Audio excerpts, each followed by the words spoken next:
Hey folks, John Cantera, the double broker bounty hunter here. Welcome to Stop the Scam. We've got another good show for you today. Today we're talking to some brokers about Chameleon carriers and what they do to try to deal with the fraud that they've been dealing with for the last couple of years. And let me tell you, folks, you've been hearing it from the on the carrier side with Kate and I, but it's another ball game from the broker side. Stay tight. Welcome to the Double Broker Bounty Hunters Stop the Scam. Here are your hosts, the Double Broker Bounty Hunter, John Cantera, and Dispatch Kate, Caitlin Price. Another one bites the dust. Love Queen on Mondays, and it is another Monday. Kate, how the hell are you doing today? I'm all right. I'm okay. I'm surviving. I don't know if I'm thriving, but I'm surviving. Anytime that we are still above ground, I have to call a holiday. That's how my grandfather used to call it. So if you're above ground, it is a holiday. Okay, I'll accept that. It's a holiday. Coming off of a holiday weekend, I actually enjoyed having 3 days of not having to do very much because, boy, it was too fucking hot to do anything outside. I could tell you that. I don't know what the hell happened in freaking Texas, but that was an absolute tragedy was what went on with those camps. Horrible. The Guadalupe. So the Guadalupe River it runs through the hill country. It's a massive river. It rose either, I've seen 22 feet and 26 feet. So it increased by 22 to 26 feet in 45 minutes. Damn. That's how much it rained. Billions of gallons of water. And I heard this happened overnight, like 4 a.m. Yeah, so, I think it was like 4 to 6 a.m. So those campers didn't have a freaking chance in hell. No. That is a goddamn I've seen videos of people's entire houses just washing away, running down the Guadalupe. That is insane. It is. Guys, Mother Nature can be one scary bitch. Pardon my expression. You don't fuck with her because she will take you down in a heartbeat if you don't respect the power that she has. It is hurricane season. Bad weather is everywhere, and it seems like every year the bad weather gets more and more severe, just the way it is. But as much as severe weather hits us, those severe weather also generate costs. It drives up fuel prices. It drives up other costs for carriers to operate. And if you're not using AccuBid Pro, you're not tracking that stuff right. If you're not tracking that stuff right, you'll end up taking loads that end up costing you money instead of making you money. Know your cost per mile and do it with AccuBid Pro. Tired of spending hours bidding on loads and second-guessing your profits? Introducing AccuBid Pro, the mobile app designed for the everyday owner-operator. We simplify load bidding, making it fast, accurate, and stress-free. Know your operating costs up front to ensure every load is profitable. Plus, for a limited time, enjoy a 30-day free trial. Stop guessing and start earning. Download AccuBid Pro today, available now in the App Store. Bid better with AccuBid Pro. We also are proud to be sponsored by Freight Validate. I'm the Double Broker Bounty Hunter, host of Stop the Scam, here for Freight Validate. Freight Validate is the only vetting platform that uses objective data to evaluate carriers and brokers. A quick search reveals either a green check mark or a red X, depending on if the searched DOT number meets all federal and state requirements to maintain their authority. And links on the profile will allow you to dig even deeper as you conduct your own due diligence. Go to our website at the top of the screen and click on the Freight Validate logo in our sponsor section to learn more about the features that Freight Validate offers. And if you register for Freight Validate from our webpage, the first 10 days of your subscription will be free. For Freight Validate, I'm the Double Broker Bounty Hunter, and don't let scammers take you for a ride. I got to figure out how to do that better, where we actually are hidden and it stretches across on landscape versus portrait. That's yeah. The fun part about doing these shows is yeah, you don't know everything. Yeah. You know, and Fortunately, these control panels are constantly changing. You know, but we are so glad to have with us today a broker who is here to help us out, help us understand some of the scams that they have been going through on the broker side. I want to welcome Gus from Freight City Logistics. Gus, how you doing today? Oh, you're muted. You're muted. Yeah, unmute. There you Well, go. hello everyone. Good afternoon. Hope everyone is having a wonderful day. Glad you could join us. Yeah, pleasure to be here with you guys. So why don't you tell us a little bit about yourself, what you do, how you got there, and then we can go out, get into the fraud question. Okay, sounds like a plan. So I've been a freight broker for about 7 years now. It's been quite a journey, and it's been a tough journey, especially with the situation that we live now. We have nowadays with these scammers. But it's also a good experience. You learn a lot about the industry, and you basically learn how to uh, avoid them and deal with these scammers out here. So, what is the latest scam that you've seen? The last time you busted somebody, what happened to you? Okay, so the last one I had was it was a company that everything was legit. They will send you all the paperwork, driver's license, picture of the truck, the MC displayed, insurance. They'll complete the whole setup. What we use is RMIS, uh, and that's basically how we set up the drivers. And at the point after they deliver, what they do is basically send you the information for the account, and then since we review everything, everything looks legit. Business exists, active MC, bank account is in good status. So we proceed. But then after a week or 2 weeks later, the actual driver that was given a load by a different broker calls and tries to collect their money. So that's when you realize, like, oh wow, okay, well, you got to let them know that, hey, we actually hired this other company, not you. How did you get my load? So that's the whole mix up, and that's how they obtain to scam us. You know. So Mhm. then, how often does that particular style of scam hit you? Well, that's the impersonated broker, Yeah, impersonated impersonating carrier broker. scam. So how Well, often have you been hit by that? well, not quite often because we really try to vet most carriers, and we try to avoid this to the max. Why? Because it just um, it makes in a way the carriers uh, get a bad taste in their mouth, and they try to avoid using us. So we try not to really allow that to happen as much. So Mhm. what we usually do to try to avoid all of this is mainly it's just extra work. You got to call the pickup location, give them the MC, send them the driver's license, and make sure that that's the correct person they load. And if anyone else with a different MC or a different driver license shows up, to let them know that they have to call us right away. So But the it's onus just then. hard because Go go ahead. ahead. I'm sorry. No, please.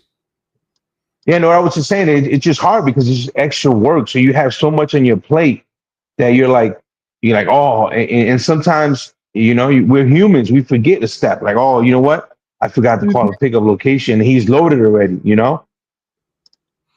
Yeah, So How big of a brokerage is Freight City? We're pretty big. We have about I think 12 brokers. 12 brokers. Any outside agents? No, no outside agents. Okay, so decent sized Mhm. brokerage. Mhm.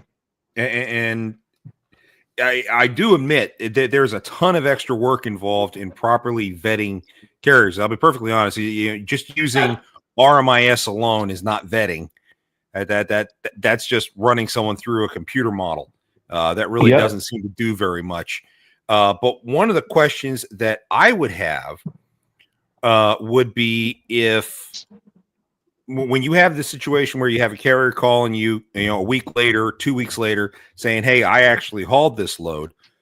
How exactly do you guys handle that? Because I mean, you still have an obligation under 49 CFR 377 to make sure that the true final mile carrier gets paid. Does that not put you in a position of vicarious liability if you hired a scammer, didn't realize it, paid the scammer, didn't realize it, and then the real carrier presents a true BOL to you? Now you're obligated. Well, your customer is obligated to pay them. So vicariously, you would end up having to pay them. So you end up paying double. Is that typically what ends up happening in those situations to you? Well, usually what ends up happening is we tell the actual carrier broker that they need to have an actual bill of lading with our logo. So, for example, when we send the paperwork to the dispatcher or driver, they are only allowed to use our bill of lading, and if they use their own, there is not valid. It has to Okay. be our bill of lading with our logo on it to ensure that it comes from us. What we typically see in these situations is the true BOL does get with the true carrier, and a true carrier has the signatures and all that stuff. And then when they present a claim to the real broker, once they find out who the real broker is, and the real broker paid a scammer or something, it's still the real BOL. I mean, one of the things that I recommend to carriers who are in that situation is I tell them, hey, you have the real BOL. I'm talking not a scan, not a photocopy, the actual document. The one that's got the little coffee rings on it or the footprint on it when you dropped it on the warehouse floor. You have that, right? And they're like, yeah. I was like, okay. Put it in an envelope, insure it for the amount of the rate confirmation, and let's send that to the real broker because only one person can actually send the real pen and ink document, the real driver. That's it. So that's the one that deserves to be paid. So when I have dealt with situations that were like this, then the real broker will sit there and say, hey, I didn't contract that guy. I have no idea who he is.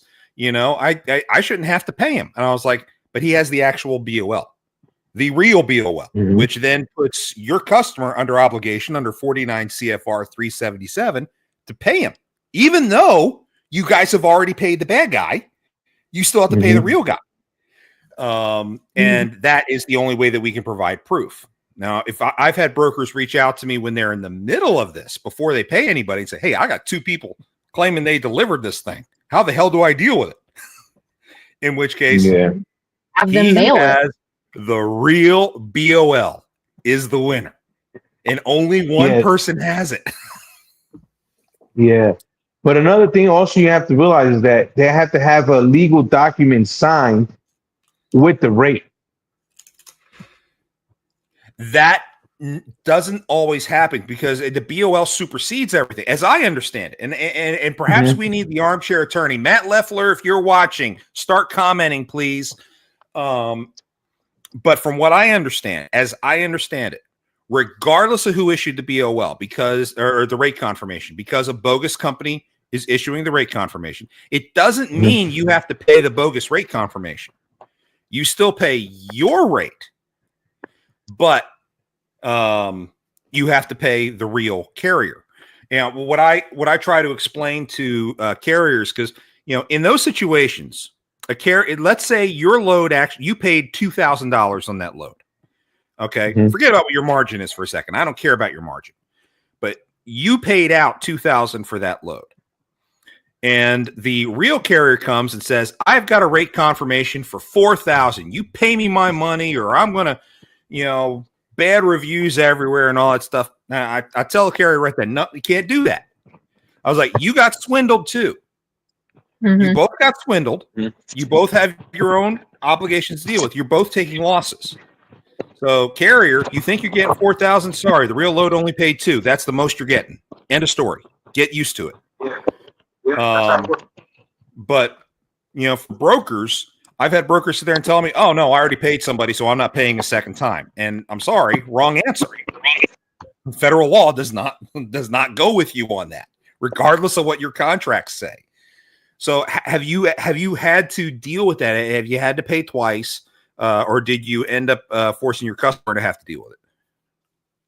No. What we have done is pay the amount that was agreed with the scammer, and just paid it to the right carrier. Now, in a scenario that we already paid the scammer, Mhm. we submit a claim immediately to the through the bank to dispute that as fraud, and then they have to we basically tell the carrier, hey, you know what, we're gonna pay you. We're just waiting for the results for the bank to recover that money back. Once that money is recovered, then we'll be able to send it your way. So what if you're unable to recover the money? A lot of these scammers are using ghost accounts and engage in money laundering. They're usually very adept at those types of things. We're not talking about your average bargain basement guy out of Nebraska who's sitting there hacking computers for fun. Some teenage punk there. We're talking about organized syndicates, organized crime rings operating from outside of the country, outside U.S. jurisdiction, that have money laundering operations set up everywhere to try to beat the clock, so to speak, once they finally get your money. So, Yeah. what do you do in that situation? If you can't recover the money, you're still somebody is still obligated to pay the real carrier, correct? Well, yeah. Basically, what I usually base it off is as long if the carrier was scammed, they had to figure out how they were scammed. For example, right? If there was a broker that gave you that load, you're gonna have to go after their MC, because why they gave you a load that wasn't theirs from the beginning. I feel like I'm catching you on a bad foot because I don't think you've seen a lot of our stuff. So please forgive me. I'm not trying to attack you in any way. No, don't worry about it. Yeah, go ahead. So for the last few years, we've been engaged fighting these kinds of issues.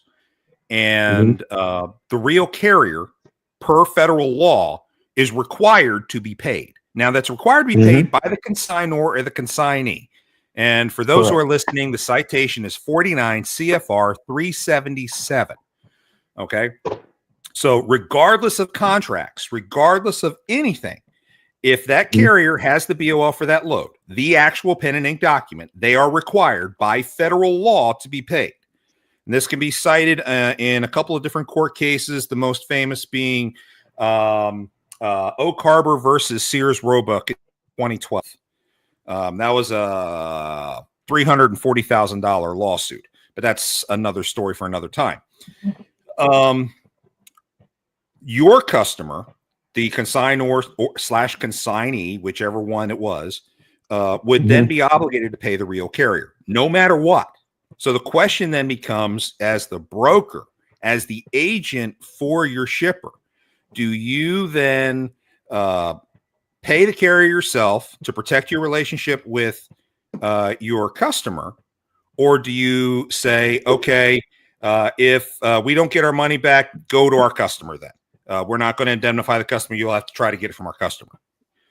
Which route would you go? Well, if you go towards the customer, I know for a fact they won't pay. So it would have to be something that we would have to resolve internally with our company. And usually we have our legal department that basically handles all of that. And at this point, uh, as of today, we have not had to come out of pocket to pay a driver. Thank God. Okay. Yeah. I'd love So to get you. your attorney on then. So then, Well, well, because that's contrary to what I understand in federal law. no, I Because understand. somebody has to pay that carrier. Yeah, correct. Most of the time, we recover the money and send it to the driver. So Okay. You have been able to recover the money. Okay, yeah. that's something I never didn't hear you say. Okay, in a lot of Mhm. cases, most brokers have not been able to recover the money. So Yeah. I'm actually glad you've been able to do that because most have not. Yeah. And you know, it's really weird. I'm known as the double broker bounty hunter, and I can recognize a transportation scam like that. Like that. I can on both the broker and the carrier side, I can see it coming a mile away. And in fact, I toy with the bastards when I come across them. I have a lot of fun with that. But that's neither here nor I there. bet. But I actually got a year ago. It was it was a power company scam. Someone claiming to be my power company used a power company phone number. It came up on my caller ID as a power company. Huh? I remember that. I remember that. It came up as my power company saying, hey, when you rented your house, you never paid the deposit. You still got to pay the deposit. I have orders to turn off your power today. And it was a hot July day like today. Okay. And I'm like, holy shit, because that's always something that always gets my goat. And I wasn't thinking. Okay. So I was like, okay, I'll run to your office real quick. Your office is a mile down the street. I'll run a check to your office. No, we can't take it at that office. You have to go to the Walmart bill pay center and pay it there. Huh? I should have figured it out then, and I didn't. Yeah. And I went to the Walmart center. I paid the $1,000. And I called them up, said, okay, it's taken care of. Don't turn off my power. And he said, okay, I'm transferring my supervisor. And I get the supervisor on the phone. And they're all American. I get the supervisor on the phone who says, I'm sorry, Mr. Cantera, you have upgraded equipment. It's actually $2,000. You need to go ahead and pay the other $1,000. And I'm like, what the fuck? And I'm like, fuck you. You show up in my yard, you're going to have a shotgun full of buckshot in your face. So don't fucking show. I called my bank, tried to stop the $1,000. I couldn't. I mean, I got reimbursed $1,000 initially, but 3 months later, they're like, yeah, we were never able to recover from Walmart, so we're taking it back out. So I ended up losing $1,000. So yes, the double broker bounty hunter got, but it wasn't in a transportation scam. It happens. But to hear that you actually got your money back, going back to why I had made this story why I told the story in the first place. That's impressive because I've never seen anyone get their money back after they paid a scammer. So good on whatever you're doing. Don't share your secret here. Please don't share your secret. Don't tell us who your bank is. It happened once. Still, and I was happy it did. Still, don't tell your secret. We don't want to know what your bank is. We don't want to know it. I don't want the bad guys to know anything you're doing. I'm glad you got that worked out. Okay. Yeah. Because most brokers I talk to end up having to pay for the same load twice. And if they refuse, then the shipper gets sued by the carrier and the shipper loses in court every single time. So that's always a bad deal. So why this is important for brokers in our view. Okay. And I'm biased. Okay. In our view, why it's important for you guys is that you're stuck holding the bag, whichever way it is, because at the end of the day, you hired a scam carrier. Did the real carrier take the load from a scam broker? Yeah. They thought they were dealing with somebody like Armstrong or TQL or some other large broker. Okay. Turned out to be a scammer who had very convincing fake documents and all this other shit because they're out there. But they really hauled the load and they have the real BOL. So in a courtroom, that carrier is still going to win because they have the real BOL, regardless of the contracts. So I agree. That's what I'm trying to get out there for the audience. Yeah. Overall. So another point that I would like to share with you guys, for everybody out there in the industry, Please. the number one rule that you should always follow is factor all your loads, no COD loads, I like no that. Zelle, no ACH, just do factor. You know, because it's a win-win situation if everything is factored. There are a lot of huge pros when you factor. Yes. The downside is paying the 2% or however much it is the Mhm. factory company skims off the top. So if you have got a carrier Yeah. who can wait the 30 days to get paid directly by the broker, I mean, I've got 2 carriers I dispatch for right now who do not factor at all. I have one Oh, that doesn't. yeah. Because they have enough cash on hand, they can survive 30 days without receiving a check. Mm. So they would rather keep all their money and take the 15 to 30 day payout in full from the broker. So And pay the 2%. and without paying the 2%, they keep their 2%. So that Correct. is advantageous to them. But again, it's got to make sure that they're working with a decent broker. Now, for them, I still run a series of credit checks when I'm doing my due diligence on a broker to make sure I'm not working with a scammer. But of course, hey, I'm the double broker bounty hunter. If I'm working with a scammer, I should be shot. Okay, drag me out into the square, hang me by my toes. If a transportation scammer gets me, guys, I will cancel this show. At least I won't be on it anymore. So that you can fire me and get somebody else on here. Okay. But until that time, I've not gotten got by a scamming broker yet. So and now they're all going to try just because I said that publicly. Yeah, I know they're all going to try. But I do my best to vet everyone for my carriers, and the times that we've come across double brokering, and few people know this about me.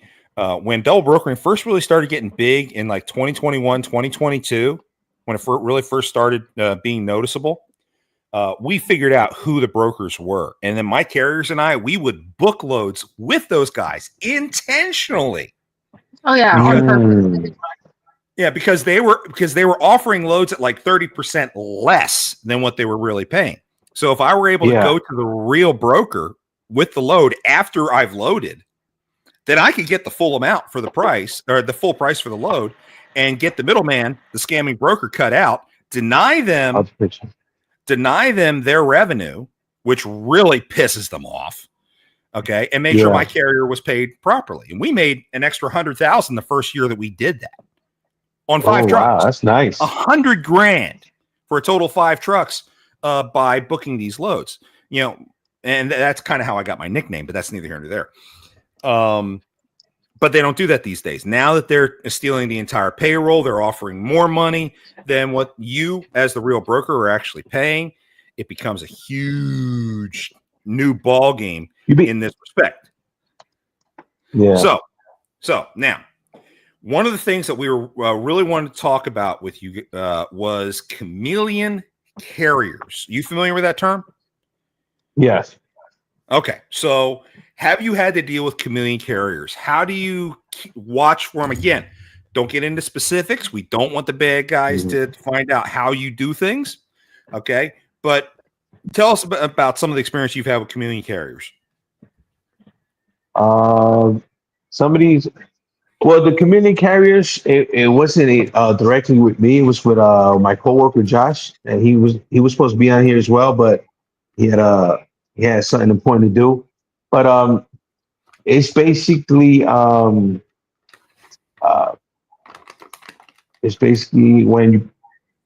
these carriers try to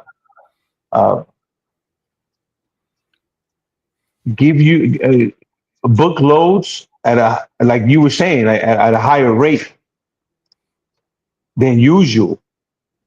So for example, they come back to you and say, "Hey, yeah, I booked this load, and they offer me 5K.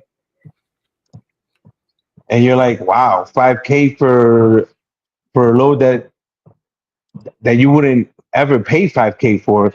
So that's how they become uh, so easy for these carriers to snatch the load so quick, you know? So I think we're getting mixed up with what we just talked about, and then the chameleon And then carriers. really, So yeah, you're right.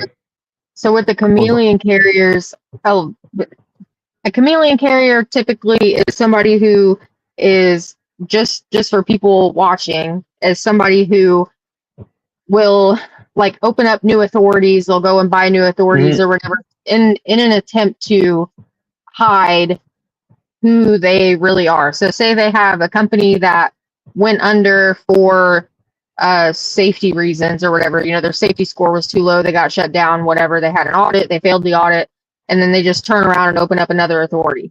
So that would be a chameleon carrier. It's a chameleon of the original carrier. Oh, yeah, correct. So Yeah, I was.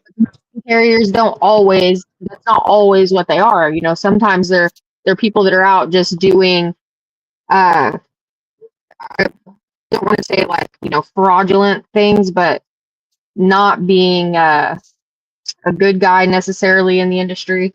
And once word gets around about that, people start to learn who they are, then they'll go and they'll open up another authority and just continue to do business like that. Once you get so much of a bad name on your authority, people don't want to work with you. You can't bring on drivers to your crappy authority anymore. Then they start to go on and they'll purchase another authority, or they'll start another one up, or whatever the case may be. Yeah, and when we're talking about chameleon carriers, it's not necessarily the international syndicates and the Mexican cartels we're talking about. It's more the domestic guys that we're dealing with. Yeah, those guys are easier to.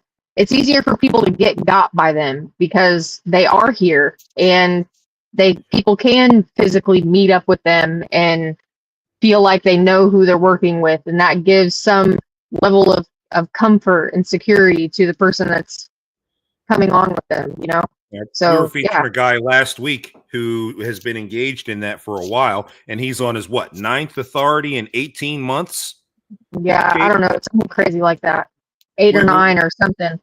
We've been chasing this guy since January of last year, actually February of last year, and it seems like after a month or two with an authority, we help get him shut down, and he just keeps buying new authorities over and over and over and over again. Mm-hmm. And now he just started a broker authority on top of it. So going to be fun to see how that pans out. Oh yeah. Oh, We wow. shall see. We shall see. Yeah, I always had that doubt that how come they allowed that to buy an older authority instead of just getting a brand new one. So it's tricky because it almost feels like the industry as it pertains to carriers is too regulated, but also not regulated enough in the same or in different, realms of the carrier side, I guess. So it's way heavily overregulated, but in the wrong areas. So what needs to happen ideally is an authority whenever somebody opens up a new authority. So for example, I have my own authority. It's under my name. So my name's Caitlin Price. If I were to go and attempt to open up another authority, ideally there would be some sort of database with my name in it or my social security number or whatever that identifies me personally, so that they can say, oh, Caitlin Price, secure social fucking 1, 2, 3, 4, 5, 6, whatever. This person already has an authority. Why are they attempting to get another one? And then maybe have that looked into or something. That in my opinion, is what needs to happen. That's what that's the link that we're missing. But that's not something that is being, I don't know if it's being looked into, but I don't know. That's not something that we have at the moment. The closest thing that exists to that today are the independents who sit there and who scrape FMCSA data out of Safer on a regular basis. And then they can see repeat names pop up again, repeat phone numbers, repeat addresses, those kinds of things. The FMCSA doesn't do that themselves. However, we have always been very critical of FMCSA in this regard, as well as people, including one of our sponsor, Freight Validate. We've been keying on this all the time with FMCSA registration division. And Ken, I can't believe I can't forget his name. I keep forgetting his name. Dale's going to hate me for that.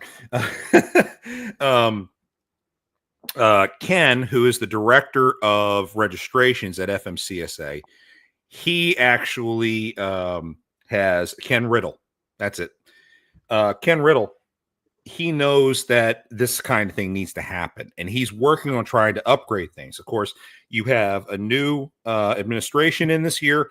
You have Doge, who completely slaughtered FMCSA early this year, and they're trying to rebuild. So that's kind of put the damper on a lot of the things that they were trying to do to fix things. But at least FMCSA now knows, they understand, and they're going to start doing stuff. Whether or not they actually get through and do it, well, it takes an act of Congress, doesn't it? But yeah, it does. Yeah, but Kate's 100% right.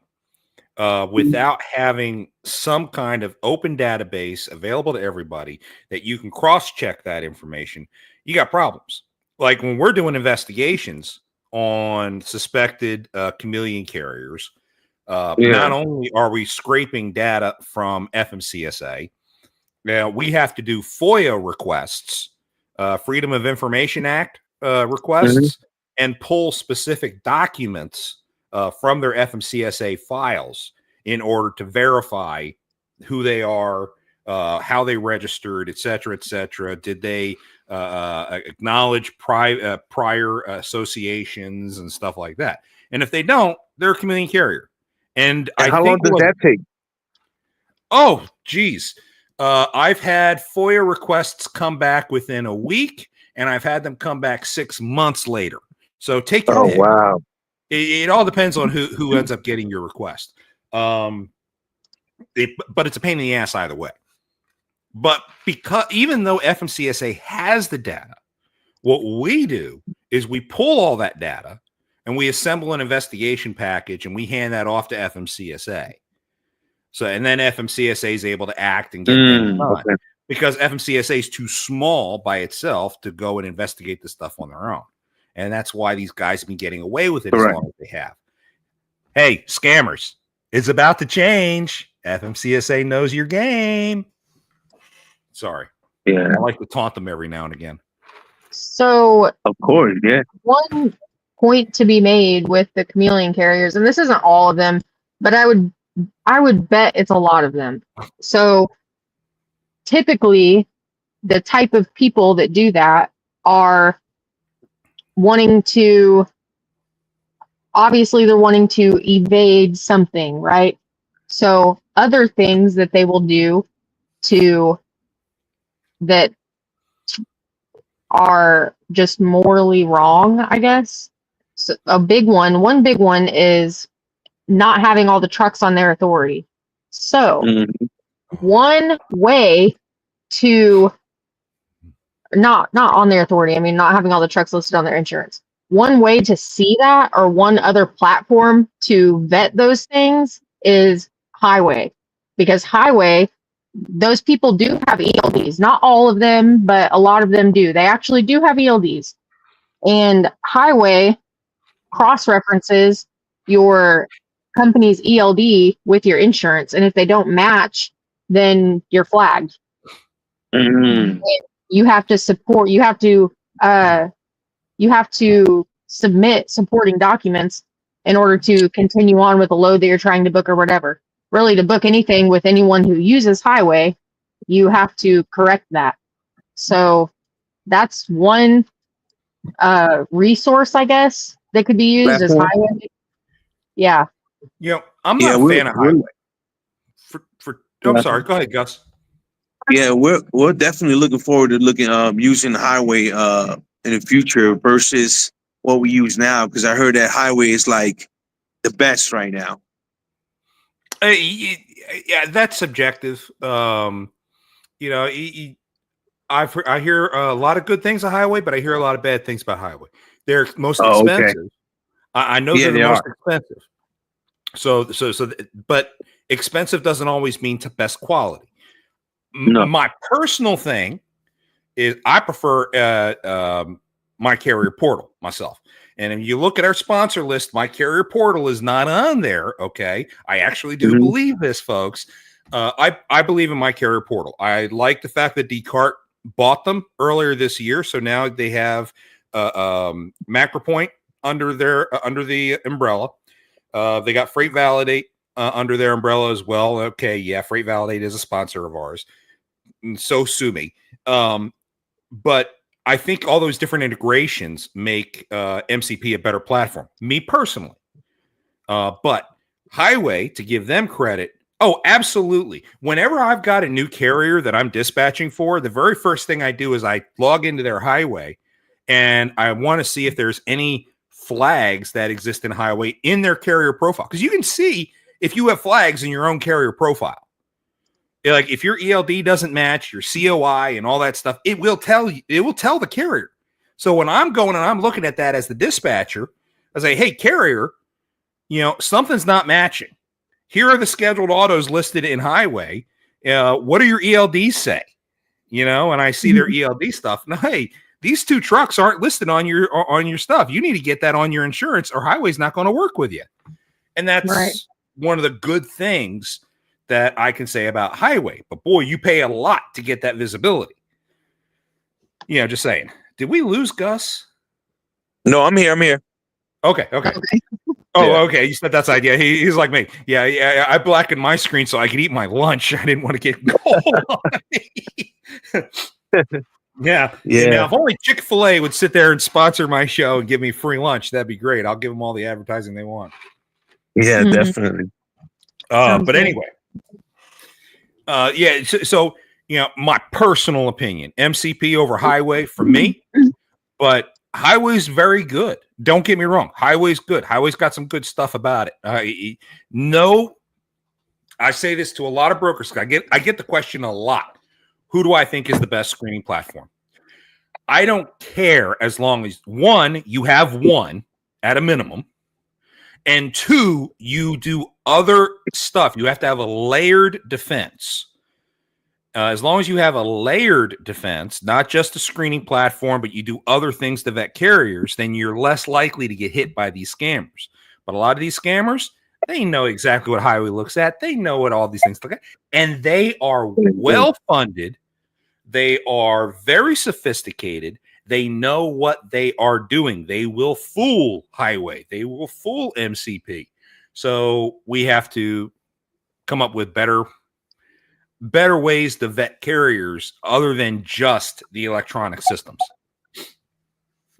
Yeah, I think that what you guys are doing, it's really great because it's a way of sharing best practices that have worked with brokers to avoid these scammers.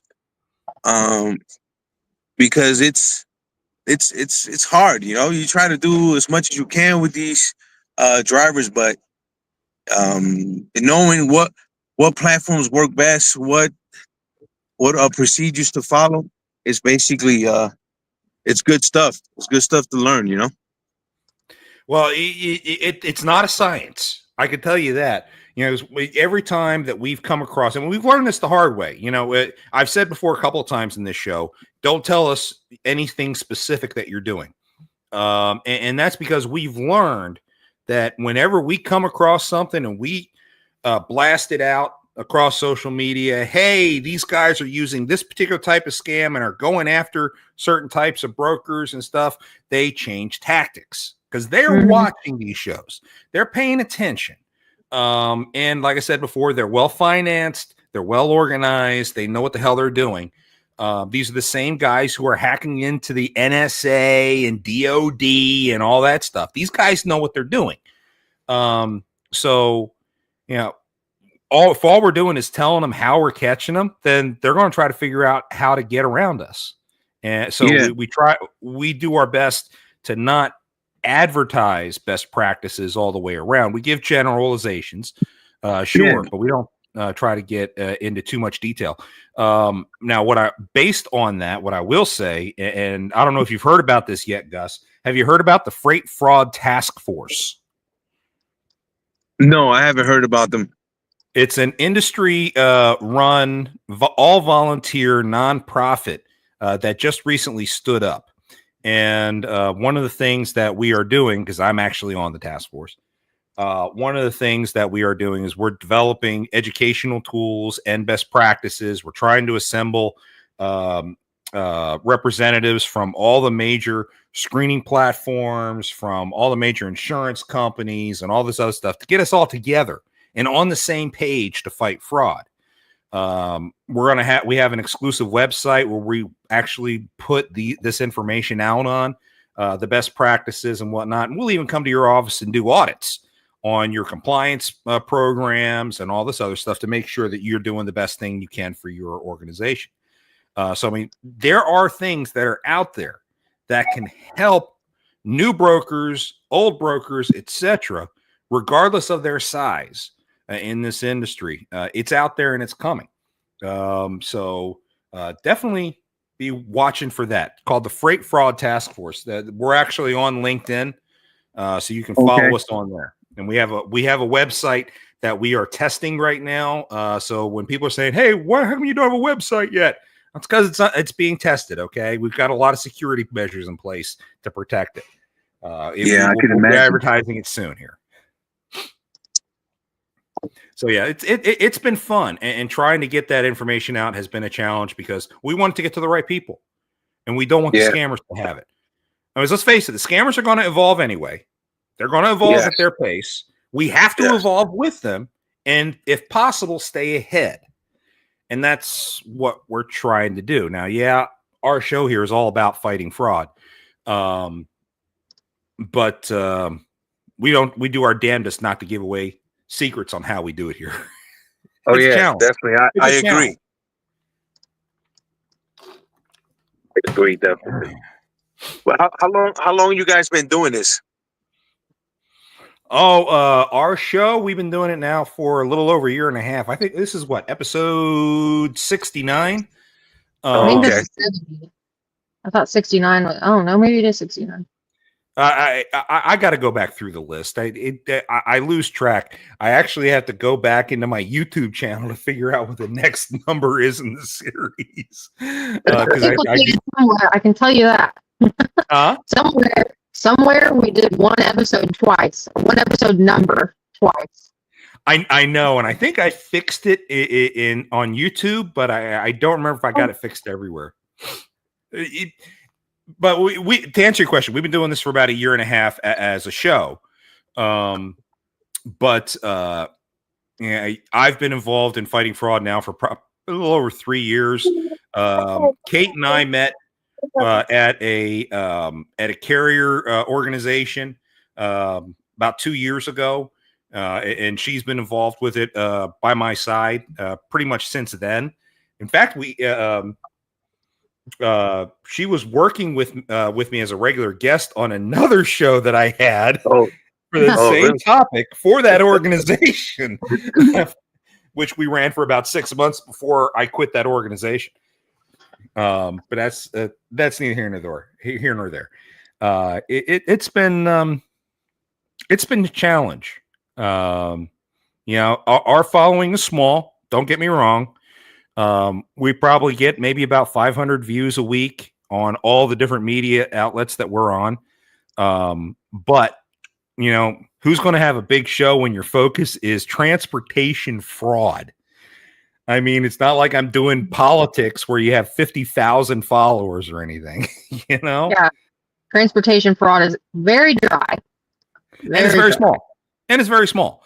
You know, very narrow group of people who it impacts. However, I really wish that a lot of people saw this if they're a broker or a carrier before something happens to them. They only seem to see it after it happens to them. Yeah. Oh yeah. People contact me all the time. They got by a carrier, you know, some lease on carrier or whatever, and then they message me about it. I'm like, there's stuff everywhere on this person. What do you mean? How did they even get you? Well, I met up with him in person. He seemed like, you know, a good guy or whatever, blah, blah, blah. Yeah, man, I get it, but do some research. Gotta do some research.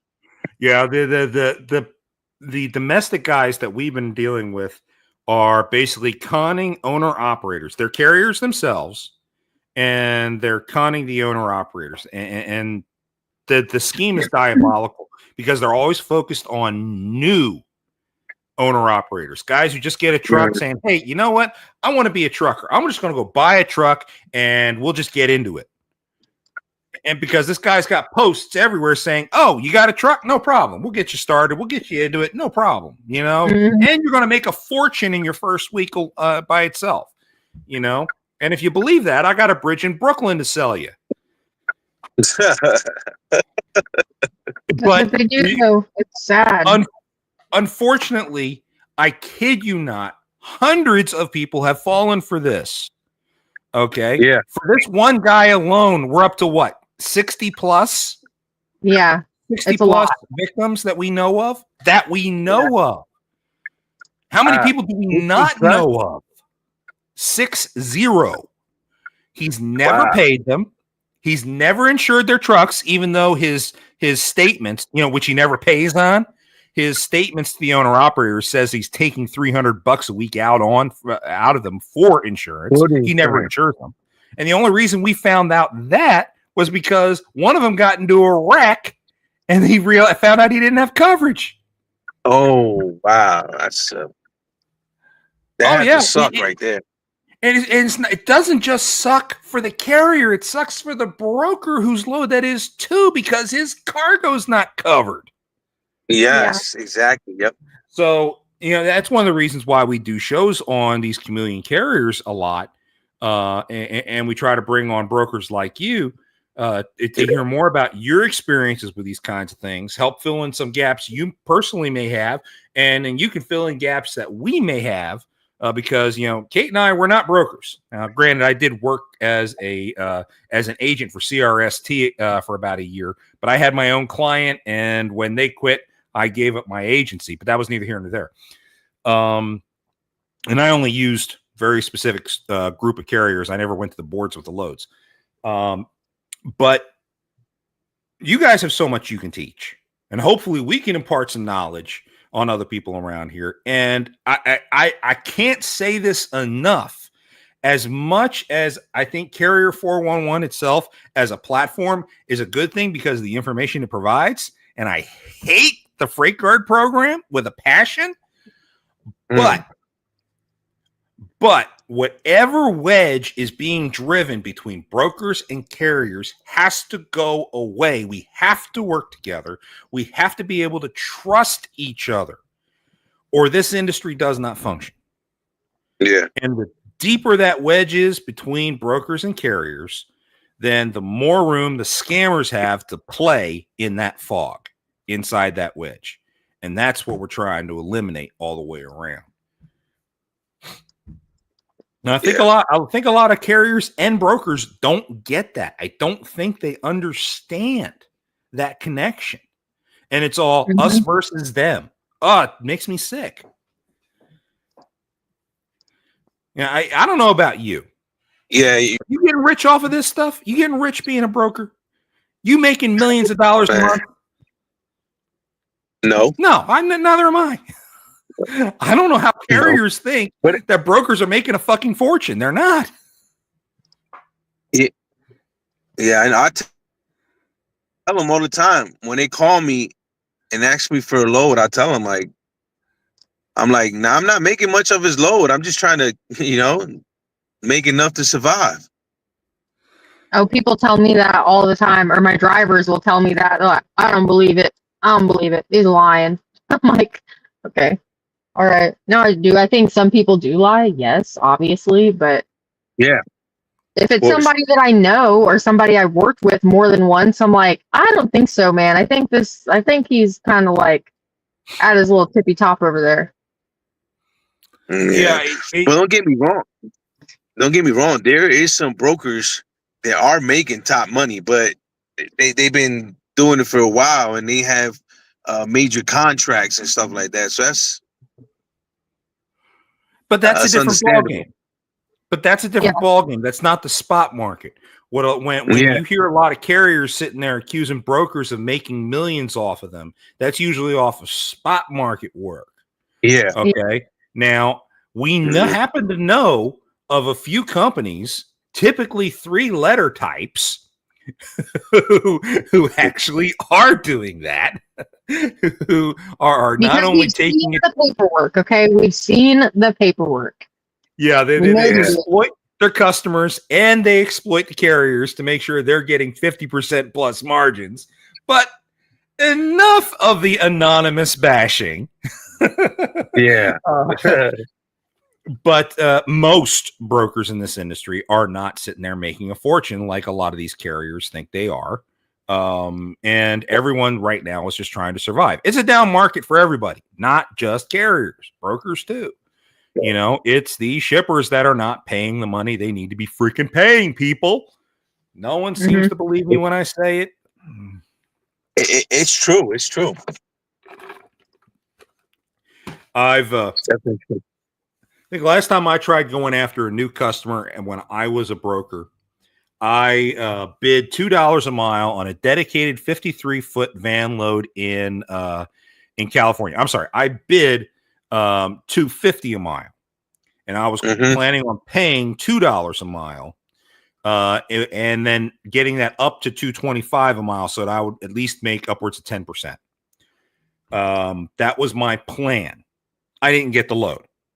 The guy that got the load bid to the shipper, I shit you not, $1.50 a mile on a dedicated van load from San Francisco to Los Angeles. $1.50 dedicated drive in. And I'm like, you're out of your freaking mind. And I knew the guy. And he's like, I'm sorry, John, I got to go with the cheapest guy. I was like, you do know he probably has no insurance. He probably doesn't have a valid driver's license. And when something goes wrong, you'll pay 4 or 5 times what you should have paid. Well, he gave me the cheapest rate. Okay, no problem. Guess what happened a week later? The guy got into an accident and he wasn't insured, and it caused $20,000 in damage to the cargo. Karma's a bitch. Sorry. Go figure. You know, I've got a good friend of mine, Jeff, who's the who's the president of the Freight Fraud Task Force, and he's got this whiteboard behind his screen when he's on camera that sits there and says the cheapest way is often the most expensive way, and boy, is it freaking true. Okay, who did we lose, Gus, or did I get lost? It looks like he's getting a spinning wheel. Yeah. Okay. So I'm not the only one seeing that. Oh, we lost Gus. Oh no. Oh. Okay. We're almost done anyway. Let's say we're coming up at the top of the hour. It's been a fun show. You know, I respect the hell out of Gus. I hope he learned some stuff from us. Because I think we surprised him on a couple of things, and I feel bad, guys. When you're going and watching this, I hope you don't think we played gotcha, okay? Because we're not down for that. But we do want to make sure that everyone in the industry is educated: brokers, carriers, dispatchers, shippers alike. Guys, if we're not doing this together, then we're screwing each other. We have got to play ball together if we're going to succeed in this industry and drive these scammers out. But that's just my 2 cents. As we come up to the top of the hour, Kate, you have any closing thoughts before I run those last commercials? I don't care who you're trying to lease onto. Look them up. I don't care if you meet them. Look them up. I don't care if they're American. Look them up. Look them up. Get on, just Google. Just Google the company name, the person's name, whatever. Google it. Yeah, because you don't want to wind up. You don't want to wind up with an American that you think's a cool guy, a nice guy, dresses well, speaks well, all that good stuff, because you just don't know if you're about to walk into this. There's two sides to every story. I have reached out to you, Mr. fucking fat bounty hunter, whatever you want me to call you. I don't give a shit about you. Your investigation skills are absolutely dog shit. You don't respond to emails. And quite frankly, I don't give a fuck. Because I am making hundreds and hundreds, if not millions of fucking dollars off stupid drivers. I'm just going to say it. Most drivers are stupid.